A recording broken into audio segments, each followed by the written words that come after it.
Good afternoon and welcome back to the Tom and Ariana Show. We are live with Tom Sylvester, Ariana Sylvester. And I am back from the dead. If you've seen any of our personal posts or in our Facebook group, Tom is just coming back from being sick on the couch for days at a time.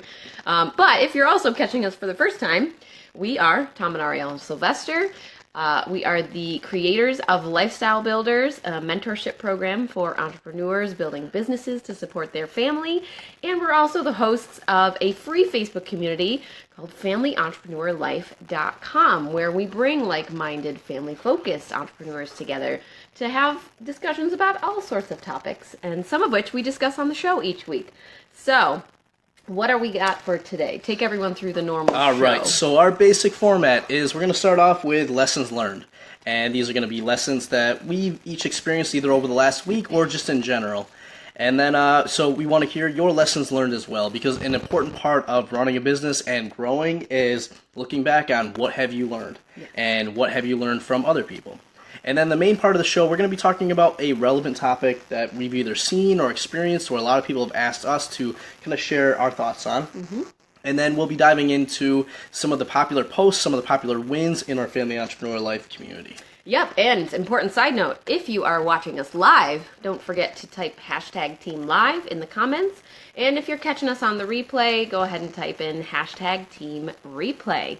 And obviously, if you've got topics or things that you want us to talk about or anything, go ahead and let us know. Leave us a message or post up in the Facebook group or on our page here, and we would love to dive into those on our next show. Absolutely. All right, so I'm going to start off first. This week, I had a little bit of a reflection sort of lesson, and it End revolves... of the year, that's good. End of the year, that is good. It revolves around children, and one of the things that I've come to notice as a parent of two very crazy individuals, one is going to be about 6 years old in February, and the other is going to be 3 in June.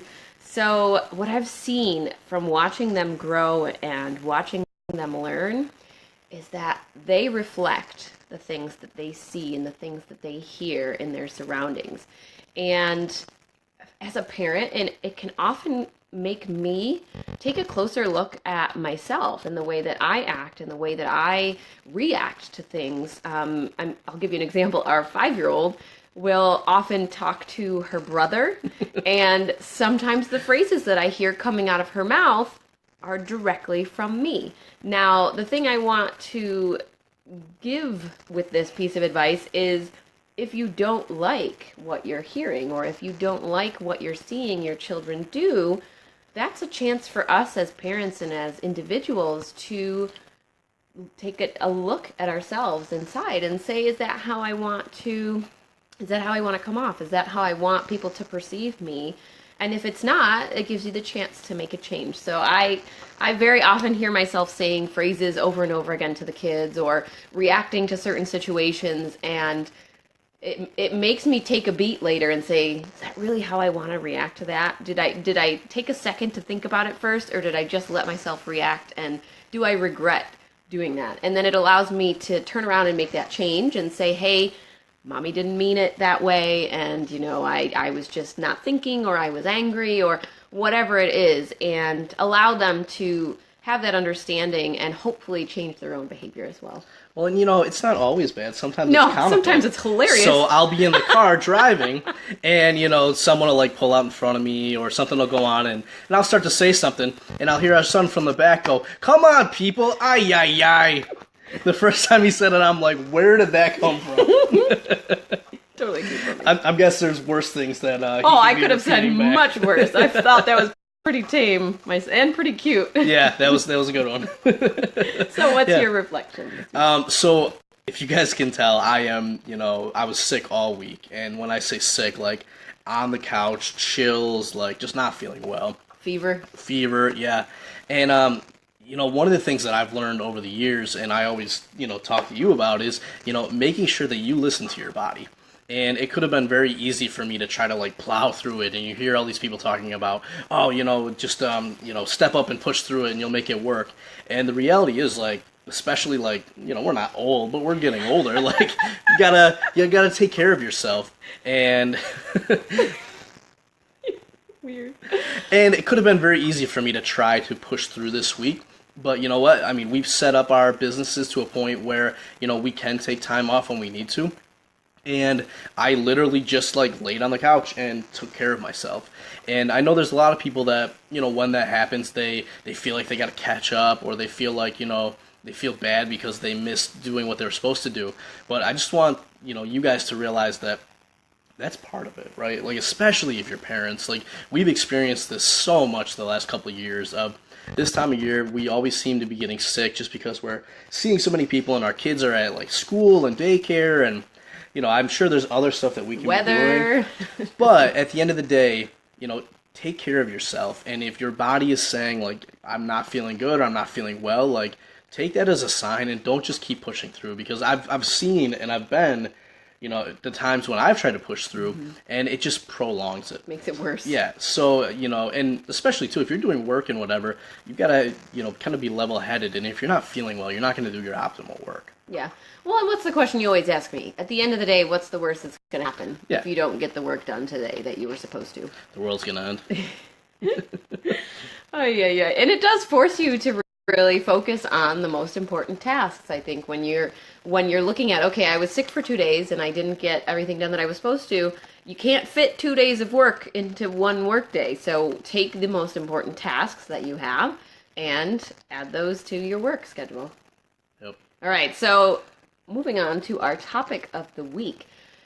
Are you being risky in your business? Ooh. I can't help it, I just had to say that. CNA asking you if you're being risky in your business. So the topic that we really wanted to talk about was risks. Let's talk risks. What's a single source of failure?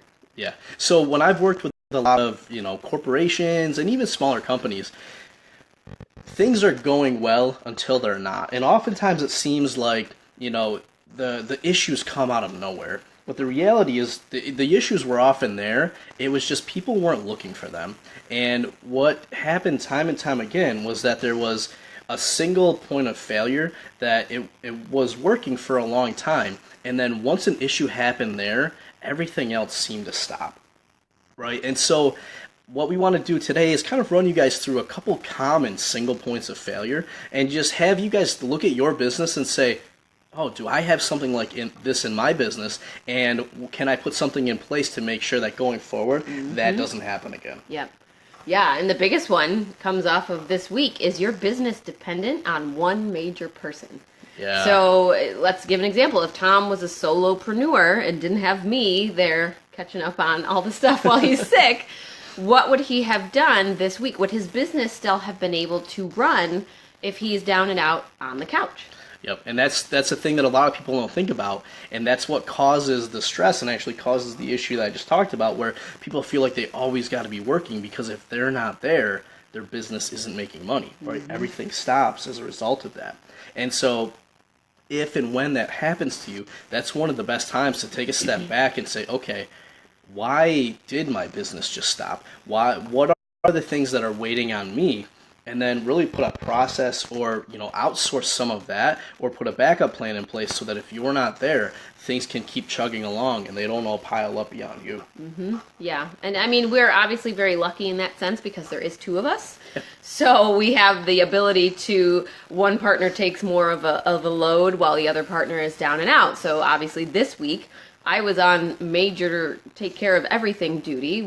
I was taking care of the kids, I was taking care of Tom, and I was taking care of the most important things in the business. But what that meant for me is that I had to drop some tasks off of my own to-do list because it just wasn't possible to do everything. Well, and let's talk about it. So you say you're lucky because there's two of us, but just because maybe your spouse isn't working in the business with you doesn't mean that it's all got to fall on you. So this is our busiest time of year at our wine and liquor store.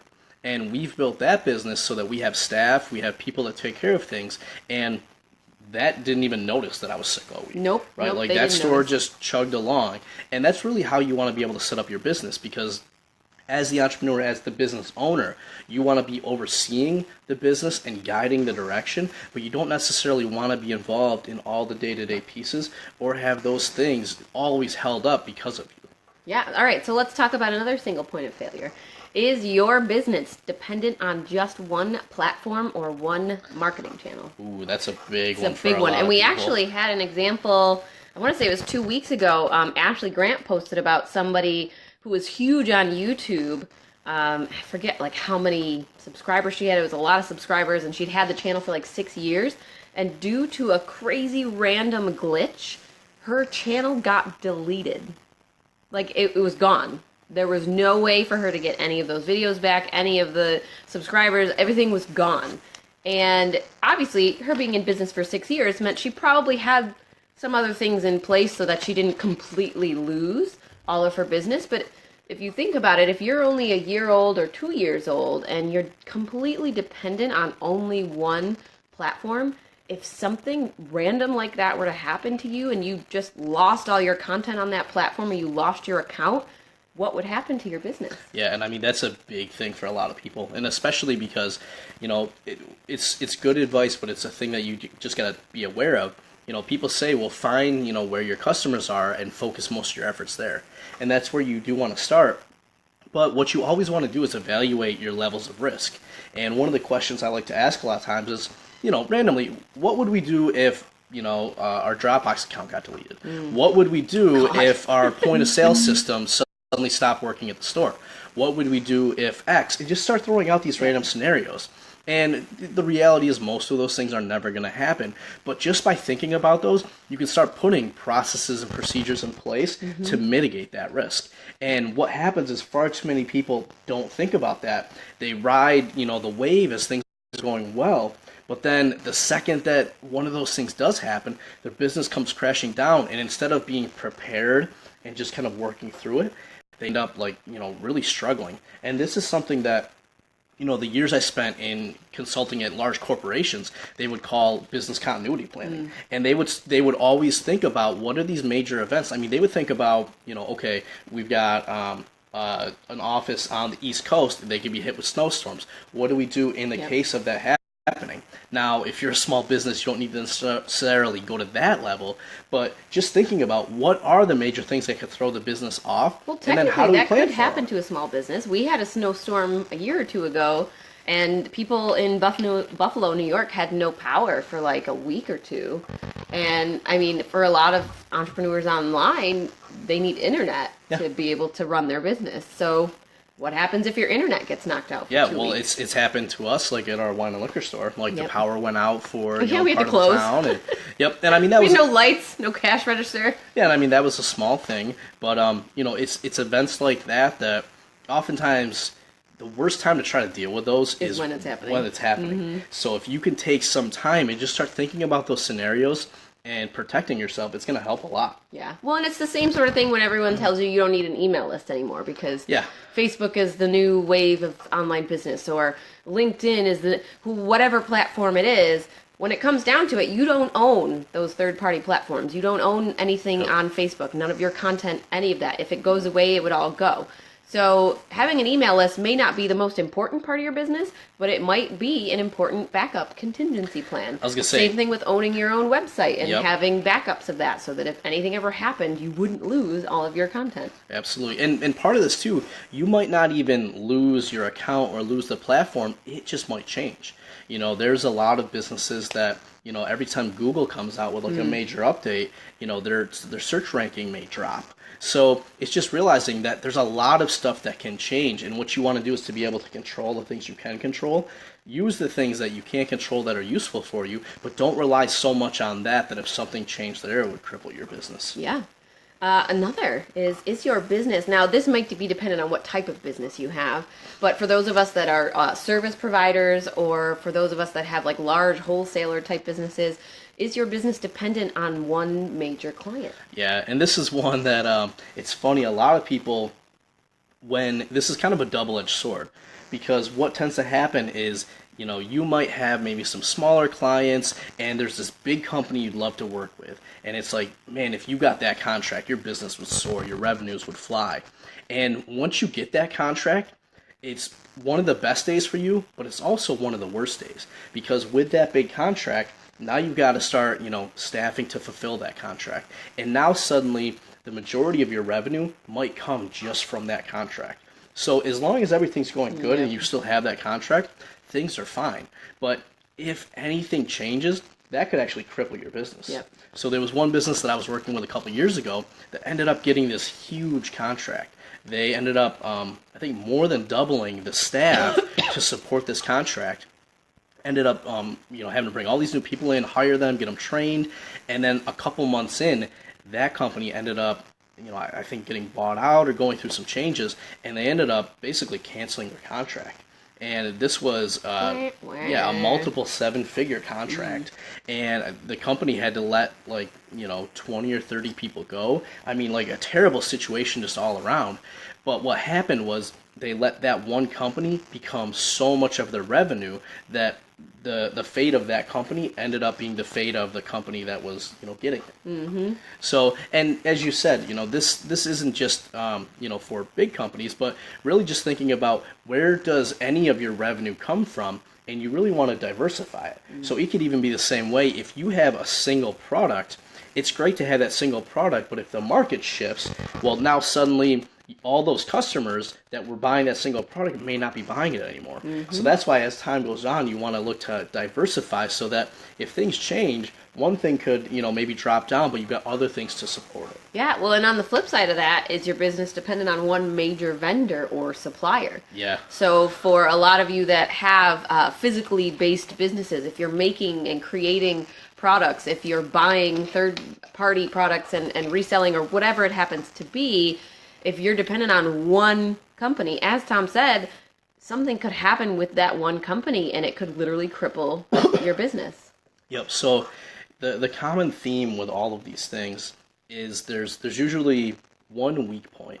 And, sometimes this can be called a bottleneck, but it's the one area where if something changed, it would cripple everything else. So the challenge for you guys and what I want you to think about is look at your business and just start looking at the different areas and just start asking those what ifs. Like, what if this client no longer was working with me?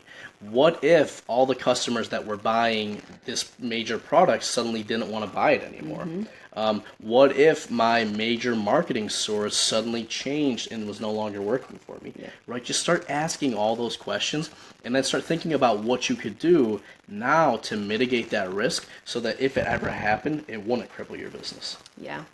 All right. So we talked about a lot of risks there. We don't want to scare you guys, but it's just some of the important things that it's good to think about on the back end of your business before they happen. As Tom said, you never want to be experiencing those as they're happening and trying to fix them and make them not happen because it's kind of already too late. Yep. So now we're going to move on to our portion where we share wins from the week. We talk about some interesting debates or topics from within our Facebook community. And the first one I want to point out is if you've been in the community for any length of time, you know that every week we have a pick a side post. And one of our most popular ones is pick a side. Do you prefer to get dressed when you work or do you prefer to be in comfy clothes? And I'm team comfy clothes and I always win that debate. Tom is team get dressed. And I've been close a couple times. I don't think close is really the word for it. But this week we had a different debate and it was, are you team read for knowledge or are you team read for pleasure? And Tom obliterated me on this one. He is team read for knowledge. And almost every single person in the group, I think, there might have been 3 team read for pleasure people. And then there was, obviously there were some people that were both, but... it was like the complete opposite of how it normally goes. Yes. So, kudos to you. You won that round. I feel like I need a trophy or something. I'll have the kids make one for you. Perfect. And then we also had some good posts in there. One of them came from one of our members, And he is basically struggling to find ways to make some money from home while he's in his 9 to 5. And he asked, what are the proven ways to make money online or from home? I would love to leave the 9 to 5 and focus more on building my lifestyle. Advice is greatly appreciated. And I just wanted to read that one out because I feel like there's a lot of you out there that probably resonate with that. And it's probably the hardest point is figuring out what to even start when you're at that point. You're ready to start something new, but you have absolutely no idea what to begin. There's so many options now. There's so many companies out there that are telling you, oh, you can make money doing this from home. How do you know how to choose the right one? How do you know which one is going to fit and work the best for you? And we had a couple different, excuse me. I was gonna say, as you're going through that, I think this should actually be a topic of a future episode. Because I think we can probably walk through this in a lot more detail to give you guys really our guidance and recommendations. It would be a good topic for the next interview. But yeah, anyways, so let's go on with some of the responses. Yeah, so we had some really good responses. Matthew, another member in the group, was really making some good suggestions and asking some good questions. So the first place you can start with this is, what are you good at? What do you like to do? What do you do better than others who are doing that thing? Yep. And then I posted up a chart that Tom likes to use, the Ikigai. I don't know if you say that right. I have no idea how you actually say that. It's but Ikagai. And it's a chart used with a bunch of different circles and basically kind of asks you a lot of different questions. And as you fill those things in, you can kind of see some correlations and some connections with maybe some things that you could offer out there as a product or as a service to people. Yeah, and I mean, the great thing about that chart is oftentimes, like, what people do is they'll say, oh, I want to start a business. And they say, well, follow your passion. And that's great. That's part of it. One of the elements of that chart. But if you're just doing something that you're passionate about that you're not good at, well, you're going to be in trouble. If you're doing something that you're passionate about that money. Nobody needs, well, you're going to be in trouble. And if it's something that people aren't going to pay for, then you're not going to have a business. So that chart basically forces you, it's kind of like a Venn diagram with 4 different areas. With a lot of circles. Yeah, but it forces you to get down to the middle. And actually, now that we're talking about this, for anyone that's watching this, I'm going to post a video below that's actually part of one of our trainings, where I actually go through a whole topic on questions to ask yourself based on your experiences, businesses you've worked with, to help you generate a whole bunch of ideas for a business that you can start. Oh, I like that. Getting an extra bonus. You're feeling generous on this New Year's Eve weekend? I usually am feeling generous. I get excited about these topics. All right. But the biggest thing I'll say, and I know we got to move on, but the biggest thing I'll say, when people are offering you recommendations from working from home, like when you post these things up, what happens most of the time, and I think it might have even actually happened on this post, people say, oh, I got the perfect opportunity for you, send me a PM or, contact me. If someone's going to give you the perfect opportunity and they don't know what you do, they don't know your background, it's probably too good to be true and it's probably not worth it.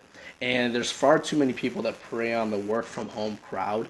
Whereas the reality is there's not an easy way to make money. There's a lot of really good ways and a lot of ways that you can make money, but they do take time and work. Yeah. And if something sounds too good to be true or too easy, it likely is. So just make sure that as you're going into this, if people are offering you different options, just kind of have your guard up a little bit. And if you don't, and if you kind of fall into that trap, you'll do what I did, which was spend $7,500 on this training that, you absolutely didn't need. So I don't know if everyone's going to go that far. But that's kind of the path that you get into with these things. And oftentimes these companies, they'll say, well, just sign up for our $500 kit to get started. You shouldn't have to pay another company to get started working with them. Yes. So obviously, a little sensitive about this topic. I hate people getting scammed early on when they start their business. And we will definitely have this as a main topic for another show so that we can walk you guys through how you should go about getting those ideas and figuring out what business you should start and what's going to be right for you. Well, and I think the main piece behind that is just doing your research, because there are a lot of companies where it is a lower barrier of entry and you can kind of jump in. You might not make very much, but you can start making something. Sure. And they kind of give you the tools that you need to get into that. Yeah. Now, it works for a lot of people. But just do your research. Look at what it is. Look at the company behind it, and ask the questions. Hey, can I make this amount of money doing this? How long do I have to work at this business working from home to be able to see any real progress in making money online? So, just look at your options, and obviously there's going to be a lot of people that want to chime in depending on where you post that up. But look at what the motivation is behind it. If they're honestly trying to help you, absolutely. There are a lot of people in the world that are still good people behind it all, and that are trying to help others. And I think this generation, we just are a lot more skeptical because we see so many people getting scammed, and we see so many companies that are doing really shady things to all of these people that they're promising to make money from home. But if you look at the motivation behind it, I think you'll truly see when there are opportunities that are good for you and when there are ones you want to stay away from. That is, I'm not even going to say anything else. Yeah, all right. Mic drop. So I guess that is all we had to really talk about this week on the show. We did want to post up, remind people, send out a reminder. I don't know. What are we doing? We wanted to mention a reminder that we will be reopening Lifestyle Builders at some point in January. So it's coming up really quick. And if you want to be part of that movement, of that program, get yourself on the wait list, because we're going to have some exclusive bonuses for our waitlist early bird Lifestyle Builders. I was going to say, we've been having a lot of fun this year with the Lifestyle Builders, all the ones that got in on the first round, and we're so excited to open it up for you guys next year. All right, I think that is all. We hope you have a amazing Friday afternoon, a lovely New Year's Eve and New Year's Day, and start to 2018, and yeah, let's make it awesome. Sounds good. All right, have a good weekend, guys.